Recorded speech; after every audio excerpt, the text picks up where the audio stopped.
Deep within South America lies a place that resists the passage of time. The Amazon rainforest, a sprawling green ocean of life, mystery, and silence. Over 5.5 million square kilometers of breathless wilderness where nature reigns not with beauty alone, but with secrets, shadows, and laws of its own.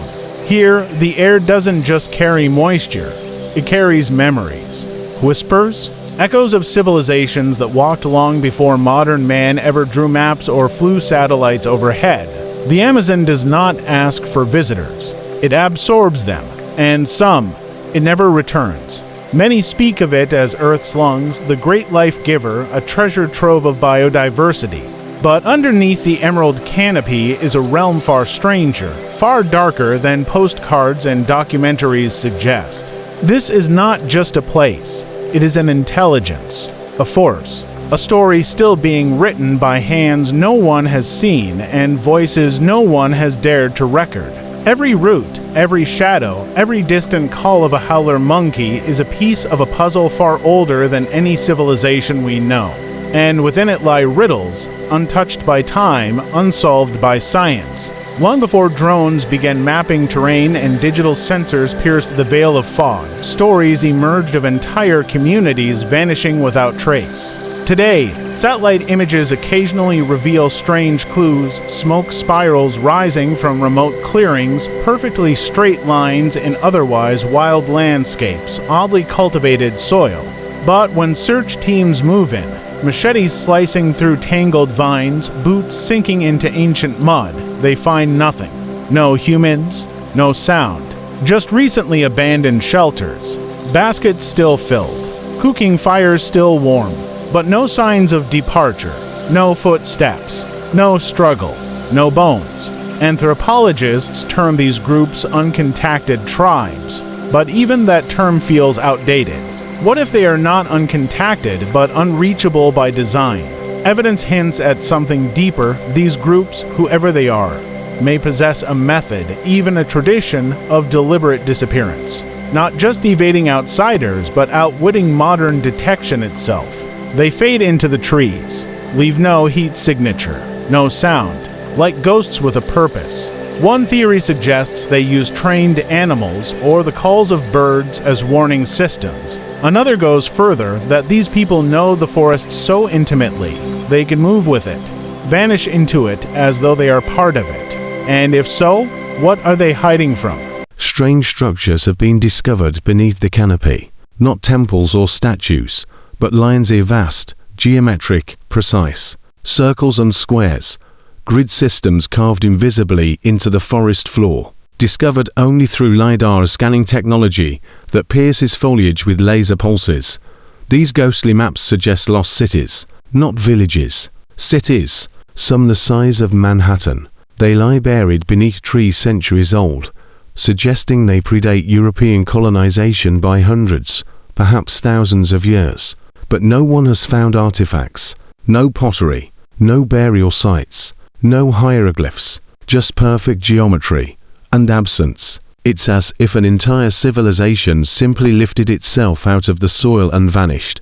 The jungle swallowed the stone, the tools, the memories. All that remains are patterns, etched into the land like scars. And then, there are the animals, or the things pretending to be animals. Indigenous tribes speak of creatures that mimic, that learn the voices of humans, repeat the cries of infants, or imitate the footsteps of loved ones. They speak of snakes longer than trees, capable of swallowing canoes whole. They speak of cats with no eyes, that see in the dark, of insects that whisper names. These are stories told around fires, but dismissed in labs, until incidents begin to echo the folklore. In 2017, a Brazilian team searching for medicinal plants disappeared. 12 days later, they reappeared, shaken, thinner, wild-eyed. They spoke of a predator that stalked the trees above them, that moved without noise, that tore through their gear in the night, left no footprints, and marked the trees around them with deep vertical slashes, claw marks 3 meters above the ground. The group called it the shadow in the canopy. They brought back no proof, only fear, and none have returned since. Lights move through the Amazon at night, Not flashlights or fireflies, but orbs, some glowing white, others blue, some pulsing with colors like they're alive. These lights drift between branches, hover above rivers, and vanish on approach. Locals believe they are spirits, ancestors, guardians, or warnings. Scientists call them ignis fatuus, a natural phenomenon of gases igniting above swampy ground. But these lights do not behave like gases. They follow, they observe, they avoid. They appear to be sentient. Entire villages report them. Entire boats turn around when they appear. Equipment fails near them. Batteries die. Compasses spin. One light, larger than a beach ball, reportedly followed a canoe for nearly 10 kilometers before vanishing silently into the canopy. No heat signature. No residue.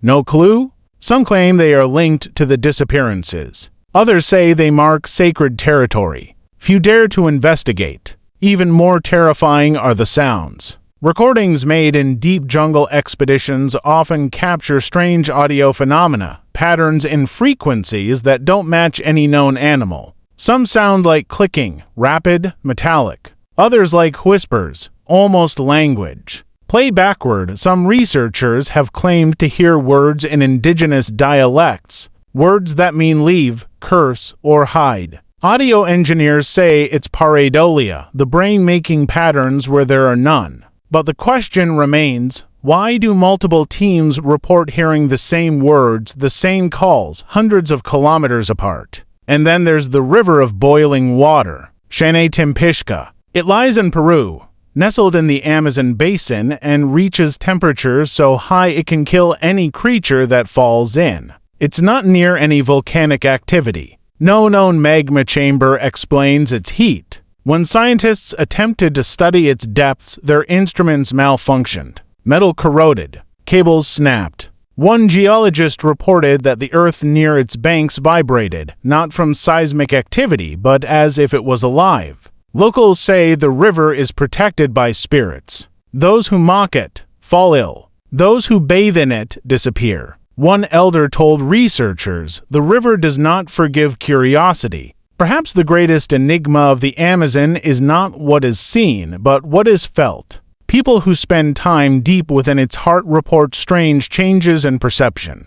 Time feels distorted. Memories blur. Some forget hours of the day. Others wake up kilometers from where they slept with no memory of walking. Some dream of voices calling their name, voices they've never heard before. Some report vivid hallucinations, cities made of plants, faces in the bark of trees, entire conversations with entities made of light. And yet, when tested, they show no signs of disease, no chemical imbalance, no drugs in their system. It's as if the forest itself rewired them. What if the jungle has a form of consciousness? Not a creature, but a system. A neural web made of roots, spores, and signals. Fungi are known to connect forests in ways we're only beginning to understand. Mycelium networks, the so-called Wood Wide Web, can transmit information, stress signals, even nutrients across vast distances. In the Amazon, these systems are ancient, vast, and largely unstudied. Could they interact with human minds? Could they carry impressions, memories? Could the forest remember who walks among it, and choose what they remember in return? Explorers like Percy Fawcett believed in a city known only as Z, a lost metropolis deeper in the jungle than maps dared reach. Fawcett vanished pursuing it. His journals speak of stone roads, giant statues, and people with eyes like glass. No proof was ever found, only rumors. But each decade, someone else tries to find Z. And each time, they either turn back in failure or are never heard from again. The jungle is not empty. It is full. Full of knowledge, of power, of something ancient and possibly hostile to the idea of being known. Roads built into it are reclaimed in months. Villages disappear beneath vines in weeks. GPS maps become unreliable. Entire river branches change course without warning. Animals migrate in unnatural patterns. Machines stop working.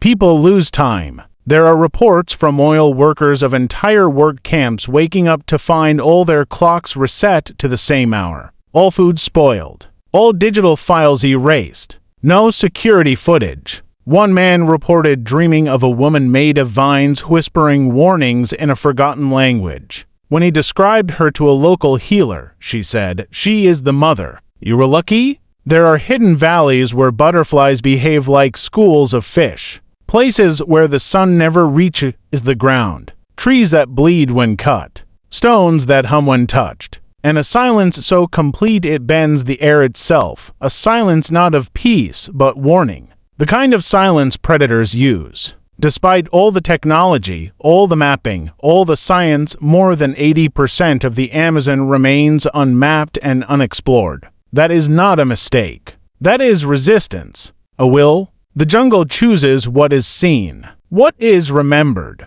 and what is forgotten. Why do entire tribes disappear? Why do cities vanish without bones? Why do machines fail, minds slip, and logic retreat the deeper you go? What secret does the Amazon hold so tightly that it's willing to erase history, confuse science, and swallow lives to protect it? Perhaps it holds the key to something we once knew, a way of life, a truth about the earth, a memory of harmony or war. Or perhaps it is something entirely unknown, something not meant to be understood. Not yet. Because in this world of instant knowledge, constant connection, and digital eyes in every sky, the Amazon still stands as a place where mystery lives. Not as legend, but as fact, as presence, as pulse. And maybe that is its most important truth. Some mysteries aren't meant to be solved. Some doors aren't meant to be opened. And some forests aren't meant to be found.